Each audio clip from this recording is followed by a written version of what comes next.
Lalitpur union পরিষদ মঞ্জু ভাই সৌজন্যে এই পুরস্কারটি করছি। আপনারা যারা আছেন ধৈর্য সহকারে তিনটা গান গাবো শুনেন, এরপরে আমরা চলে যাবো। ওই আমার দীপু ভাই, এবার তোমার চিন্তা নাই।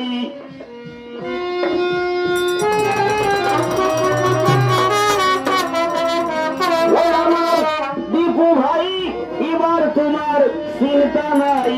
গরিব দুঃখী আমরা সবাই তোমারই সাথে দীপু ভাই, গরিব দুঃখী আমরা সবাই তোমারই সাথে ভোট দেবেন এইবার সবাই ঘোড়া আমার খাতে দাদা ভাই। ভোট দেবেন এইবার সবাই আপনারা ঘোড়া আমার খাতে। আমার